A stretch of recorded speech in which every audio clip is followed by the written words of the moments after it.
함께 묵상 기도 드리심으로 성령 강림 후 열쇠째 주일을 하나님께 드립니다. 내가 하나님 여호와께서 하실 말씀을 들으리니 무릇 그의 백성 그의 성도들에게 화평을 말씀하실 것이라. 그들은 다시 어리석은 대로 돌아가진 말지로다. 진실로 그의 구원이 그를 경외하는 자에게 가까우니 영광이 우리 땅에 머무르리이다. 아멘. 은혜의 보좌로 담대히 나와 제단 뿔을 붙들게 하시는 하나님, 생명의 빛과 구원의 근원이 되시는 하나님 앞에 나와 예배를 드릴 수 있는 믿음 주심에 감사드립니다. 예수 그리스도의 십자가 앞에서 신앙을 분별할 수 있는 말씀으로 하나님께 예배하오니 받으시어 무한한 영광을 거두시옵소서. 하나님께 정성껏 예배하는 성도에게 임재하셔서 예비하신 말씀을 충만하게 채워주시고 구원의 은총으로 신앙생활이 변하게 하옵소서. 하나님께서 받으시는 영과 진리로 예배드리기를 원하오며 예수님의 이름으로 기원하옵나이다. 가장 좋은 것을 주시는 하나님 찬양하시겠습니다.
성시기도 41번 교독하겠습니다.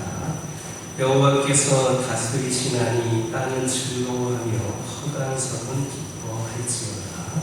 우리가 이를 불렀고 우리와 명이 그의 보좌에 기쁘소이다. 불이 그의 앞에서 나와 여호와가 사방의 대적들을 불사르시는도다. 그의 노예와 세계를 주니 땅이 보고 떨어졌다. 산들이 여호와의 앞 곧 온 땅의 주 앞에서 밀랍같이 녹았도다. 하늘이 그의 의를 선포하니 모든 백성이 그의 영광을 보았도다. 조각한 신상을 섬기며 허무한 것으로 자랑하는 자는 다 수치를 당할 것이다. 너희 신들아 여호와께 경배할지어다. 여호와여 시온이 주의 주만을 보고 기뻐하며 유다의 딸들이 즐거워하였나이다. 여호와여 주는 온 땅 위에 지존하시고 모든 신들보다 위에 계십니다. 여호와를 사랑하는 너희여 악을 미워하라. 그가 그의 성도의 영혼을 보존하사 악인의 손에서 건지시느니라. 의인을 위하여 빛을 뿌리고 마음이 정색한 자를 위하여 기쁨을 뿌리시는도다. 의인이여 너희는 여호와로 말미암아 기뻐하며 그의 거룩한 이름에 감사할지어다. 사도신경으로 신앙 고백하십니다. 전능하사 천지를 만드신 하나님 아버지를 내가 믿사오며 그 외아들 우리 주 예수 그리스도를 믿사오니 이는 성령으로 인하여사 동정녀 마리아에게 낳으시고 본디오 빌라도에게 고난을 받으사 십자가에 못 박혀 죽으시고 장사한 지 사흘 만에 죽은 자 가운데서 다시 살아나시며 하늘에 오르사 전능하신 하나님 우편에 앉아 계시다가 저리로서 사는 자와 죽은 자를 심판하러 오시리라. 성령을 믿사오며 거룩한 공예와 성도가 서로 교통하는 것과 죄를 사하여 주시는 것과 몸이 다시 사는 것과 영원히 사는 것을 믿사옵나이다. 아멘. 찬송 91장입니다.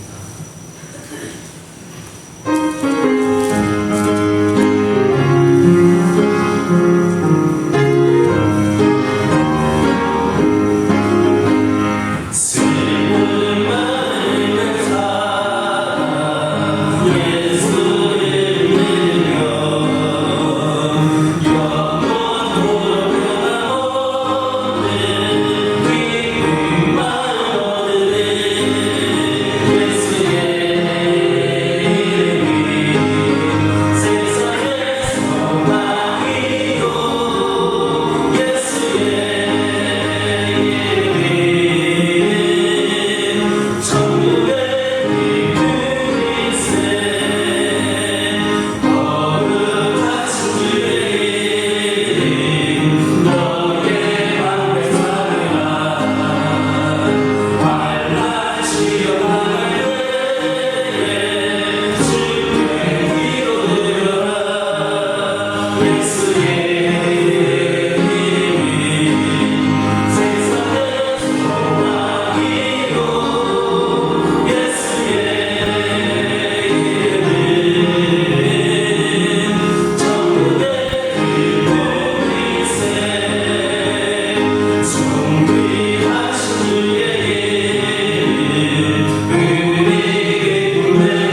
고맙고 감사하신 하나님,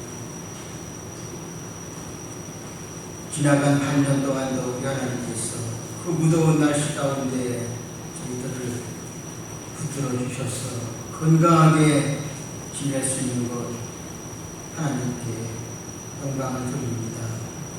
저희들이 하루하루를 살아가는 모든 것, 나의 나된 것이 우리가 사람의 눈으로 볼 땐 내가 잘난 것 같지만 하나님의 영적인 눈으로 볼 때 이 피조물이라는 것은 하나님의 은혜가 없이는 아무것도 할 수 없는 그러한 무능한 존재라는 것을 저희들이 깊이 깨닫고 하나님의 그 사랑을 높이 감사를 드립니다.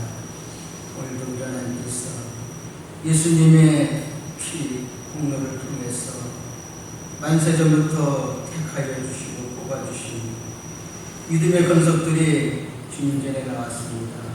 우리 하나님께서 죄를 지었음에도 불구하고 못났음에도 불구하고 버림을 받아야 마땅한 죄인들이지만 우리 하나님께서 극진히 사랑하여 주시고 또 죄를 사하여 주심으로 저희들을 붙들어 주셨사오니 이 시간 하나님 앞에 드리는 모든 예배가 하나님께서 기뻐 받으시는 예배가 될 수 있도록 하나님께서 저희들을 성령으로 붙들어 주시옵소서. 그리고 저희들을 살아가면서 뒤를 돌아볼 때 하나님의 뜻대로 살기보다는 사람의 생각대로 조급히 살 때가 너무나 많았습니다. 그래서 하나님의 뜻대로 살지 못한 그 불순종 때문에 원치 않는 일도 만나고 원치 않는 질병도 만나고 원치 않는 또 우환도 만날 때가 많습니다. 아버지, 이제 인간적인 신앙의 어리석음을 다 내려놓고 오직 순종하는 자에게만은 하나님의 응답이 있고 하나님의 축복이 있고 하나님의 역사가 있다는 사실을 깨닫고 저희들이 이제는 앞으로 회개하는 심령으로 오직 주의 성령만을 인도함으로 인해서 영능 검사가 모든 생활이 치료받고 고침받고 하나님의 은혜로만 살아갈 수 있도록 저희들이 붙들어 주시옵소서. 이 시간 단위에 세우신 귀한 목사님 영육간의 강건함을 베풀어 주시옵고 이 시간 전하는 말씀이 저희들 하나님께 좀 더 순종하고 충성할 수 있는 귀한 기기가 될 수 있도록 우리 하나님께서 말씀으로 강하게 역사하여 주시옵소서. 마음의 원이라도 이 자리에 참석하지 못한 그 심령들을 붙잡아 주옵소서. 마음에는 하나님께 있지만은 육신이 약해서 세상 유혹을 뿌리지 못해서 이 자리에 나오지 못했으면 우리 하나님께서 성령으로 그 심령들을 붙잡아 주셔서 담대한 믿음을 허락하여 주옵소서. 그래야 다음부터는 이 귀한 자리에 나와서 한 목소리로 찬송하고 두 귀로 하나님께 은혜받는 귀한 아버지 발광 될 수 있도록 하나님 주장하여 주옵소서. 그리고 청소년부와 또 어린이부를 하나님 함께하여 주옵소서.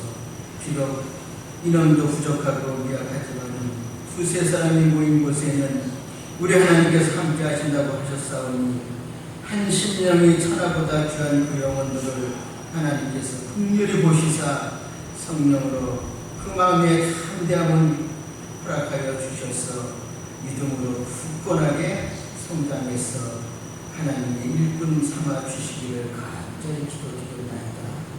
아버지, 모든 예배 순서 절차마다 사탄막이 일제 틈타지 못하도록 우리 하나님만이 홀로 영광받아 주시옵소서. 모든 것을 주님께 의탁하고 감사하며 늘 살아계셔서 저희 교회가 부흥되고 발전하고 그리고 축복받기 원하시는 예수님의 이름으로 기도드리옵나이다.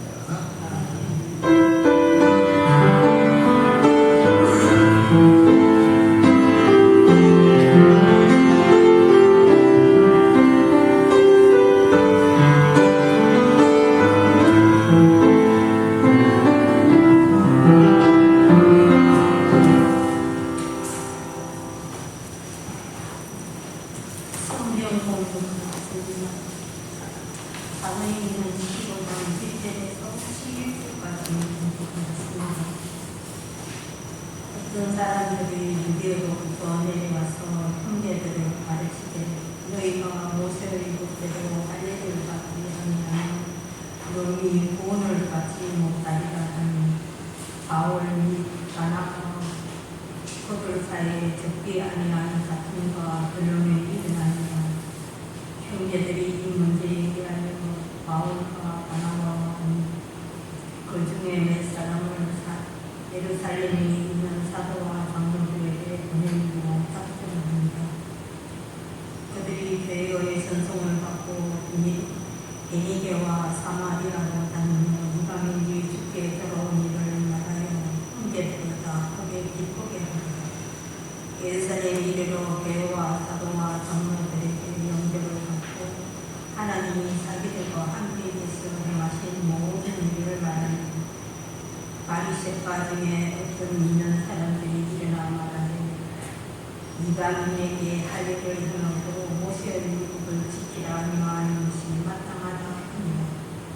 사도와 장로들이 이 일을 온전하며 많은 변론이 있은 후에 베드로가 일어나 말하되 형제들아 너희도 같으니와 하나님이 이방인들과 내 입에서 복음의 말씀을 들어 믿게 하리고 오래전부터 너희 가운데서 나를 택하시고 또 마음을 하시는 하나님이 우리에게 이와 같이 그들에게도 성령을 주어 증언하시고 믿음으로 그들의 마음을 끝이 하사 그들이나 우리나 차별하지 아니하시니이다.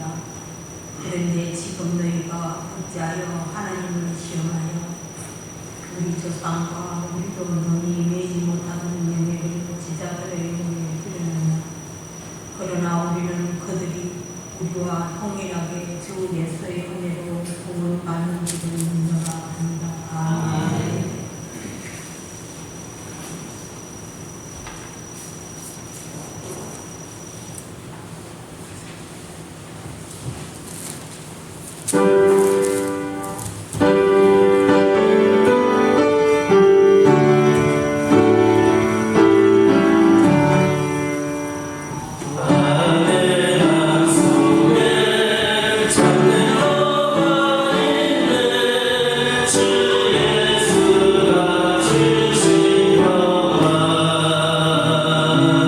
시험하죠.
다시 한번 인사 나누겠습니다.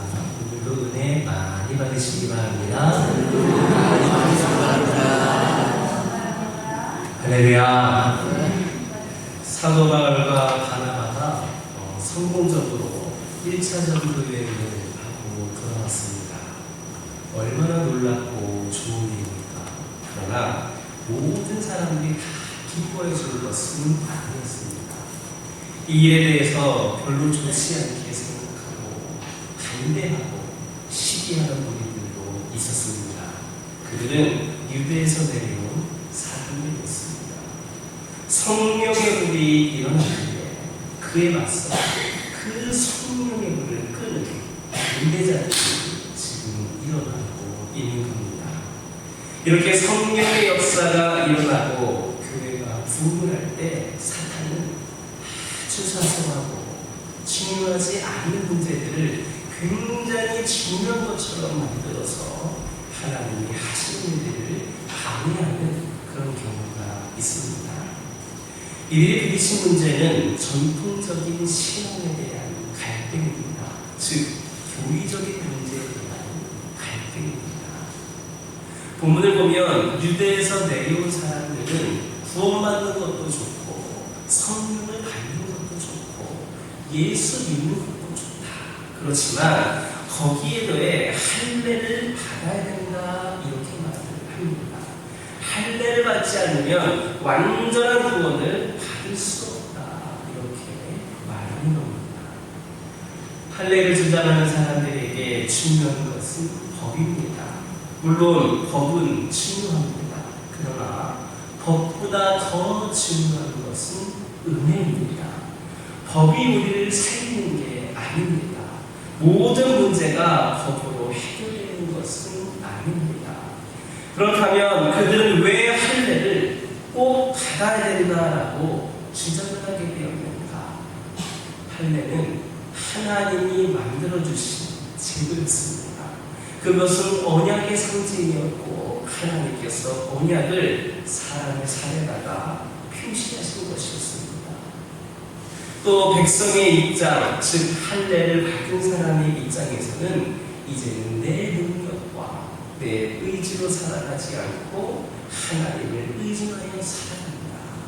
전적으로 하나님을 의뢰한다는 표시가 바로 할례였습니다. 그러나 아브라함 때가 지나고 모세 때가 지나면서 사람들은 이 할례를 율법으로 바꿨습니다. 그 내용이야 어떻든지 간에 하나님을 신뢰하는 것과 상관이 없이 그것을 형식적으로 행했습니다.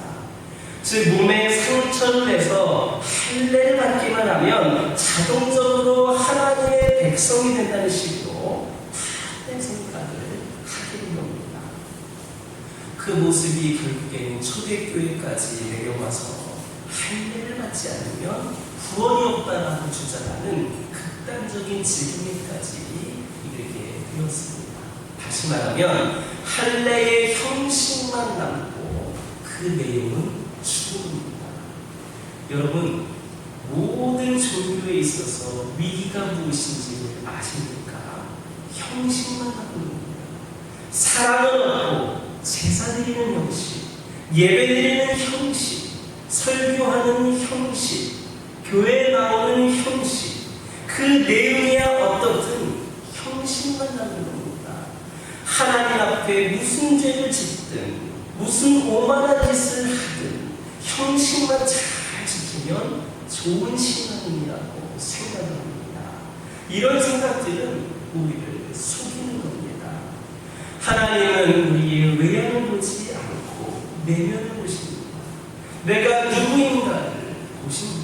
정말로 내 마음 깊은 곳에서 하나님을 경외하는 것이 있느냐, 하나님을 사랑하느냐, 심령 깊은 곳에 예수님이 계시느냐, 이런 것을 보시는 겁니다. 그러나 많은 사람들이 종교의 내용을 무시하고 그것을 전도하려고만 합니다. 교리화시키고 형식화시킵니다. 사실 이런 형식화, 교리화, 상징화는 신앙 말씀 없이 형식으로 예배드리는 것은 위험합니다. 금식을 하거나 예물을 드릴 때에도 형식적으로 한다면 위험합니다. 겉으로 드러나는 이런 형식들이 오히려 우리 자신을 속일 수 있기 때문입니다. 우리가 열정을 가지고 열심히 봉사할 때도 그렇습니다. 그런 외적인 활동들만 가지고 평가하는 그 사람들의 말에 내 자신에 대해서 착각을 할 수 있기 때문입니다. 본문에 나오는 할례를 주장하는 사람들은 끝까지 할례를 받아야 된다 했습니다. 내용이 어떻든지 간에 전통적으로, 교리대로, 형식적으로 반드시 할례를 거쳐야 완전한 구원을 받는 것으로 그렇게 착각을 한 겁니다. 구약시대에는 이 할례가 의미가 있었습니다. 그러나 하나님의 아들 예수 그리스도께서 십자가에서 돌아가시고 부활하신 후에는 이 할례의 의미는 사실 없어졌습니다. 구약시대의 이스라엘 백성들은 양과 송아지의 피로 1년에 한 번씩 대제사장에 손을 통하여서 그들의 죄를 씻어야 했습니다. 이것은 목마른 구원이고 부족한 구원이었습니다. 그러나 예수 그리스도께서 우리를 위하여 돌아가심으로 말미암아 이제는 양과 송아지의 피가 필요 없습니다. 그리스도의 피로 단번에 영원한 제사를 드린 바 되었고 예수의 죽음이 하나님의 구원을 완성시켰기 때문입니다. 그럼에도 불구하고 우리는 구약으로 돌아가려고 하는 습성이 있습니다. 뭔가 행위로, 기도로, 선한 일을 많이 함으로 내 구원이 완성된다 생각을 합니다. 주님이 나를 위해서 죽으시긴 했지만 뭔가 좀 부족하게 여기는 것 같습니다. 그런 사람들은 마음에 평안이 없습니다. 기쁨이 없습니다. 죄를 용서받은 것 같지만 어딘가 좀 부족한 것 같은 느낌을 가지고 살아갑니다. 그래서 무언가 조금 더 해야 될 것 같고 내 노력이 있어야 될 것 같고 율법적인 의무를 다해야 온전한 그리스도인이 될 것 같은 생각이 듭니다. 지금 할례를 주장하고 있는 사람들이 바로 그러한 상태입니다. 문제는 이런 율법을 지킬 인간이 하나도 없다는 데 있습니다. 지키려고 하면 할수록 때로는 지키지 못하다 보니까 어쩔 수 없이 나의 무능함으로 또 나의 의지가 부족해서 지킬 수 없는 율법이 간혹 있다 보니까 이 율법을 지키려고 하면 할수록 인간은 절망감을 갖게 됩니다. 그런데 이 율법을 지킨 자가 인류 역사상 오직 한 분이 계십니다. 바로 예수 그리스도이십니다. 그분이 바로 하나님이시기 때문입니다. 그러므로 우리는 율법을 지킴으로 구원을 받는 것이 아니라 율법을 완전하게 지키신 예수 그리스도를 믿음으로 말미암아 구원을 받는 겁니다. 하나님은 우리에게 얼마나 완벽한 인생을 살았느냐, 얼마나 실수가 없었느냐를 묻지를 않으십니다. 과연 예수 그리스도를 의지하며 살았느냐를 물으실 겁니다. 우리에게 실수와 허물이 있고 죄가 있다 할지라도 예수 그리스도를 믿는 믿음으로 말미암아 하나님의 자녀가 되는 권세를 주셨습니다. 이처럼 예수 그리스도를 믿음으로 인하여서 모든 제사가 끝났고 모든 율법이 끝났고 모든 할례가 끝이 나서 우리에게 완전한 구원이 이루어진 것임을 믿으시기를 주님의 이름으로 축원합니다. 사도 바울과 바나바는 이런 내용을 전하기 위해서 전도 여행을 떠났던 겁니다. 그러나 여기 온 유대인들의 생각은 좀 달랐습니다. 예수도 좋고 성령도 좋은데 그래도 할례를 받아야 된다라고 말하는 겁니다. 그런데 이 문제는 2000년 전이나 지금이나 동일하게 있는 문제이고 대부분의 그리스도인들이 가지고 있는 문제입니다. 내용이 없는 교리적인 인간이 되어가고 있습니다. 예수도 믿고 십자가도 믿고 구원도 다 있습니다. 그러나 전통과 율법의 노예가 되어서 전통적으로 하나님을 그리고 성령님을 제한합니다. 여러분 중에는 예수 안 믿는 분들 하나도 없을 겁니다. 다 믿으니까 이 자리에 오지 않았습니까? 그런데 왜 우리는 변하지 않는 겁니까? 왜 우리는 예수 믿으면서도 불안해하는 겁니까? 나는 예수 믿는다고 정말 그리스도인이라고 생각을 합니다. 그러나 아무런 변화가 일어나지 않습니다. 예수님은 그 안에 계시지 않고 교리와 전통과 지식만 내 안에 가득하기 때문입니다. 이 문제는 안디옥에서 해결된 문제가 아니었습니다.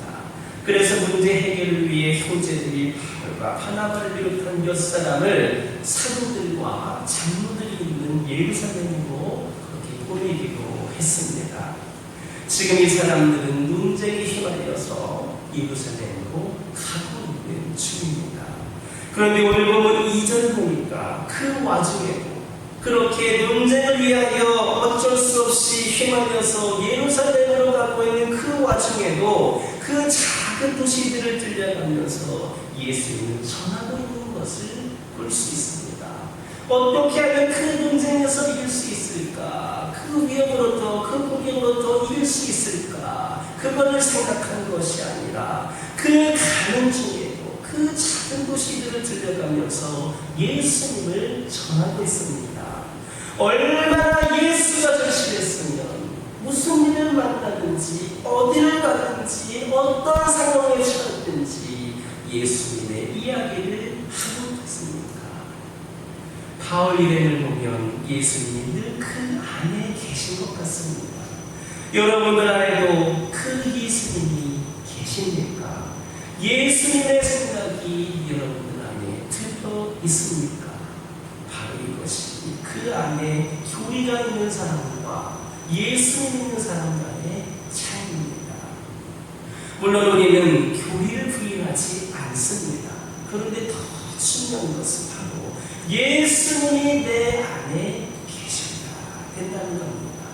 바울 일행을 보시기 바랍니다. 지금 그들 안에 예수님이 계신 것을 우리가 볼 수 있습니다. 바울 일행이 예루살렘에 도착했을 때 장로들과 사도들은 그들을 환영했습니다.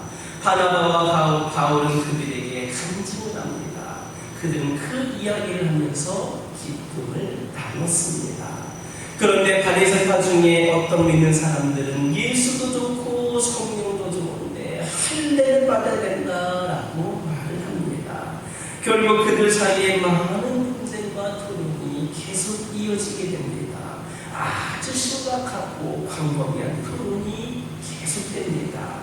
그때 침묵했던 베드로가 말을 합니다. 베드로는 먼저 자기 경험을 얘기했습니다. 하나님께서 자기를 택해서 이방인들에게 복음과 성령을 증거하게 역사하셨다라고 말을 합니다. 그 예가 이방인 고넬료의 집에 가서 세례를 베풀고 또 말씀을 증거한 일입니다. 하나님의 친히 이방인의 부모님 문을 열어주셔서 이방인들에게 복음을 전하게 하셨다는 말로 이 이야기를 시작을 합니다. 즉 우리에게만 성령을 주신 줄 알았는데 이방인에게도 성령을 주셨다라는 말씀입니다. 하나님께서는 그 성령님을 베드로뿐만 아니라 이방인들도 체험하게 해주셨습니다. 베드로가 바로 이것을 증거한 겁니다.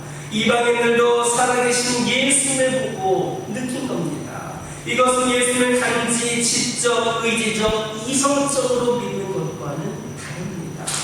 여러분들도 예수님을 성령으로 체험할 수 있게 되기를 주님의 이름으로 축원합니다. 내 안에서 호흡하시고 나를 통해서 보시고 나를 통해서 걸으시고 나를 통해 움직이시고 나를 통해 역사를 일으키시는 통치하시는 예수 그리스도를 만날 수 있게 되기를 주님의 이름으로 축원합니다. 베드로는 하나님이 그런 이방인들에게 믿음을 주셨다 했습니다. 이 믿음은 죄사함을 받게 합니다. 죄사함을 받았기 때문에 그들의 마음도 깨끗 깨끗해진 겁니다. 이제는 의인이 되었습니다. 그런데 우리가 예수를 믿으면 자기중심적이 되고 많은 경우가 있습니다. 예를 들어 하나님은 이스라엘 백성들을 택하셨는데 그때 이스라엘을 택하였다라는 이 사실 앞에서 유대인 구원 안 받았으면 좋겠어. 그들은 이방인들의 구원에 대해 혹시 알레르기 반응을 보이는 겁니다. 어찌 이방인이 구원을 받을 수 있겠느냐라는 겁니다. 거룩하신 하나님은 바로 우리 하나님이신데 내 하나님이신데 하면서 하나님을 독점하고 축복도 독점하고 싶어 합니다. 여기에 문제가 있습니다. 나누어야 됩니다. 나만 구원받아서는 안 됩니다. 다른 사람들도 다 구원을 받아야 됩니다. 여러분, 이러한 독점욕을 가지고 있던 사람 중에 하나가 그 대표적인 인물 중에 하나가 바로 돌아온 탕자의 형입니다. 그는 동생이 다시 돌아오는 것 싫었습니다. 돌아온 동생을 아버지가 아무 조건 없이 받아들이자 그 마음에는 아버지에게 원망과 반응이 쌓였습니다. 그래서 나는 열심히 일하고 아버지 돈을 탕진한 일도 없는데 나를 위해서는 언제 잔치 한번 해준 적 있으십니까? 이게 바로 그 큰 아들의 마음이었습니다. 그런데 오늘날 많은 교회의 마음도 이와 같습니다. 우리 교회만 잘 되면 되지라는 겁니다. 다 자기 중심적입니다. 다른 영혼은 내 알바가 아니라는 겁니다. 그런데 여러분, 우리가 먹고 입고 사는데 필요한 것보다 더 이유가 있으면 그것은 바로 더 도와주라는 하나님의 사인입니다. 그 여유를 누리고 사치하라는 사인이 아닙니다. 그래서 무슨 일을 하든지 언제나 부유한 사람들을 생각할 수 있어야 됩니다. 그게 바로 그리스도인의 본분입니다. 그러나 우리 중에는 그렇게 하지 않고 있는 사람들이 많습니다. 여유돈이 있으면 그것은 내 특권이고 내가 벌어서 내가 쓰는데 누가 뭐라고 하느냐라는 식의 생각을 하는 경우도 있습니다. 건강한 사람은 약한 사람을, 부유한 사람은 가난한 사람을 도와주어야 합니다. 왜 건강을 주시고 왜 물질을 주셨겠습니까? 축복을 나누어야 합니다. 이게 바로 하나님의 마음입니다. 그러나 대부분의 사람들은 자기 것만 챙깁니다. 나만 잘 살면 된다 이겁니다. 이런 모습이 개인에게뿐만 아니라 교회들에게도 있습니다. 교회가 선교하지 않고 구제하지 않고 자기 교회만 신경 쓰는 모습이 바로 그것입니다. 할례를 받아야 된다고 주장하는 사람들에게 베드로는 두 가지를 설명했습니다. 첫째, 그들이 지금 주장하고 있는 것은 하나님을 시험하는 것이다 라는 겁니다. 무슨 의미냐? 자기가 하나님이 되는 사람들은 항상 내 주장이 옳고 내 믿음이 옳은 믿음이다 이렇게 생각을 합니다. 자기가 배운 것은 절대로 양보하지 않습니다. 항상 그 자리만 고집하고 다른 것은 표려 하지 않습니다. 이런 것이 모두 다 우리 인간의 본성 안에 들어 있습니다.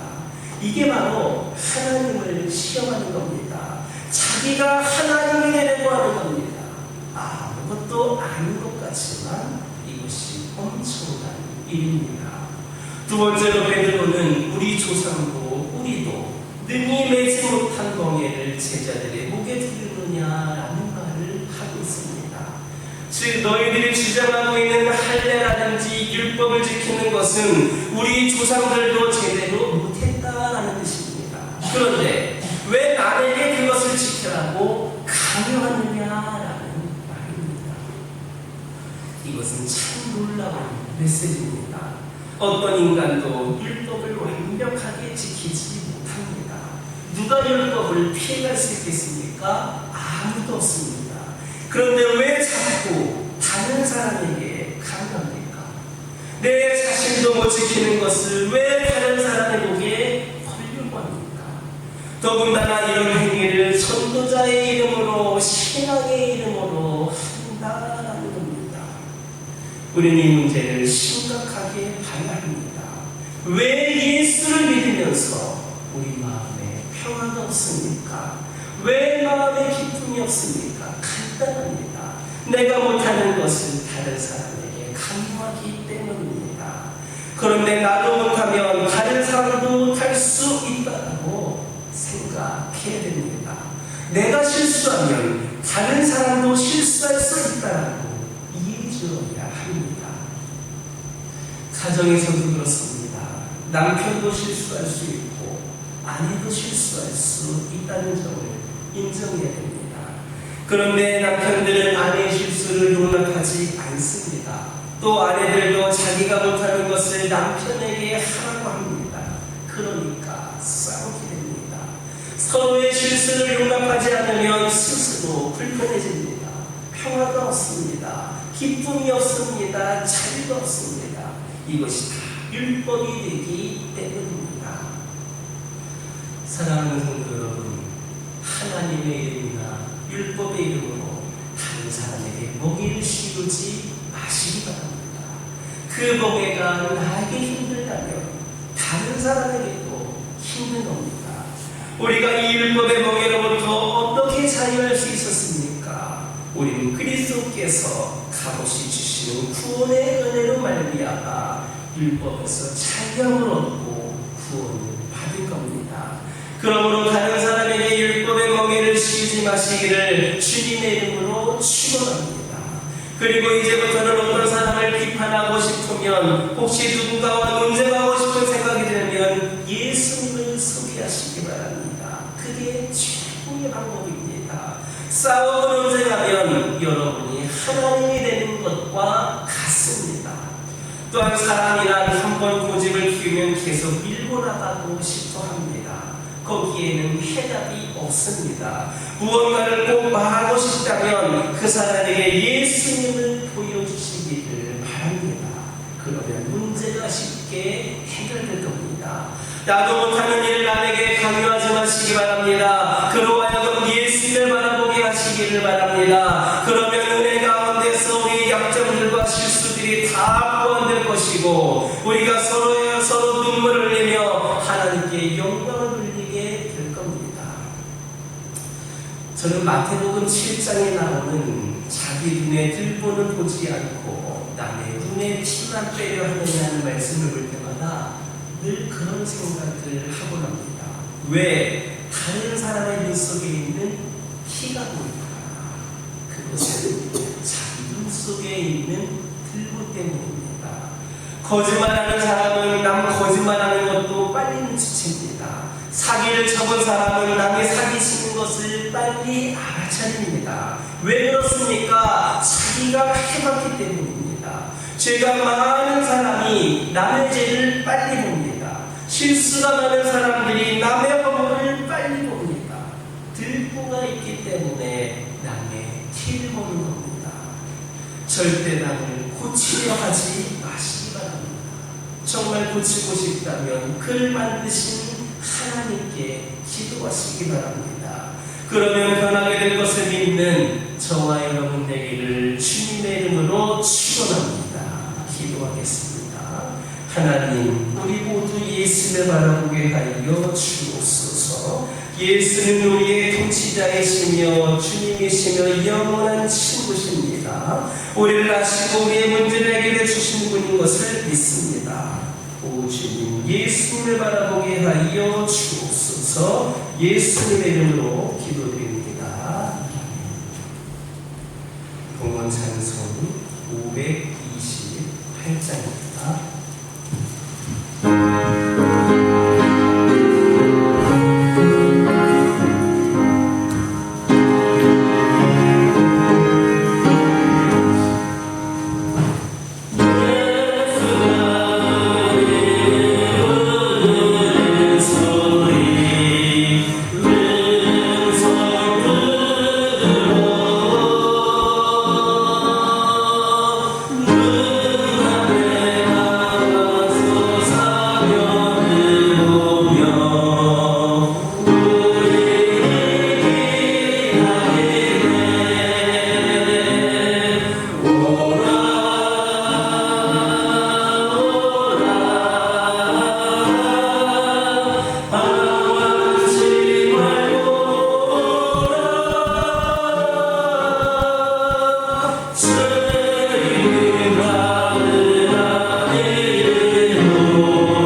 신앙의 분별을 위하여 유혹을 물리치는 성도들에게 축복하시는 하나님, 하나님께 적극적으로 주님을 섬기고 봉사하는 성도들을 지켜보호하셔서 지난 한 주간에도 중공된 교회와 저의 가정과 가족을 지켜주셔서 감사를 드립니다. 저희의 삶의 중심추가 하나님이 되게 하시고 삶의 한복판을 하나님께 드릴 수 있는 믿음을 주옵소서. 하나님께서 함께하시지 않으면 저희는 세상을 살아갈 수 없으며 초라한 인간이 될 수밖에 없다는 것을 깨닫게 하옵소서. 저희가 쓰고 남은 찌꺼기를 드리지 않게 하시고 가장 소중히 여기는 물질을 드리게 하옵소서. 하나님께 드림으로 기쁨이 있게 하시고 평화로 삶이 되게 하옵소서. 삶의 현장에서 땀을 흘리고 눈물을 흘린 대가로 얻은 소득 일부를 11조로 드립니다. 걱정과 근심 가운데서도 주님의 사랑을 체험하며 감사 예물과 선교 예물과 구제 예물을 드립니다. 교회의 발전을 위하여 여러 가지 모양으로 헌금을 드립니다. 여러 가지 모양으로 주님께 드려진 이 마음을 기억하여 주옵소서. 주님을 위하여 헌신하는 저희의 시간을 돌보시고 저희의 건강을 돌봐 주옵소서. 이 물질이 사용되는 곳에 하나님께 영광이 미치게 하시며 주님 뜻이 이 땅 위에 온전히 실현되게 하옵소서. 예수님의 이름으로 축복하며 기도드립니다. 오늘 오후 예배는 오후 1시에 드립니다. 8월까지는 오후 예배를 1시에 드립니다. 다음 주부터 주일 공동 식사가 다시 진행됩니다. 예수님 여러분들 많이 수고해 주시기 바랍니다. 제자원의 신청은 가져갔습니다. 대구 단계선교를 위해서 기도해 주시기 바랍니다. 9월 월사 기도회가 9월 1일 금요일 오전 5시에 있습니다. 나머지 교회 소식은 주를 참고해 주시기 바랍니다. 옆에 계신 분들과 인사 나누겠습니다. 한 주간에도 승리하시기 바랍니다. 다 같이 일어서셔서 주기도 문서 하나님께 드립니다.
지금은 우리를 위하여 온갖 고난과 십자가를 지신 예수 그리스도의 은혜와 호흡이 있는 모든 것들의 생명이신 하나님 아버지의 사랑하심과 하늘나라를 위하여 하나 되게 하시는 성령의 교통과 역사하시니 오늘 예수 그리스도께만 구원이 있음을 깨닫고 그분만을 섬기기로 작정하고 돌아가는 백성들 머리와 교회 위에 이제로부터 영원토록 함께 하시기를 간절히 축원하옵나이다.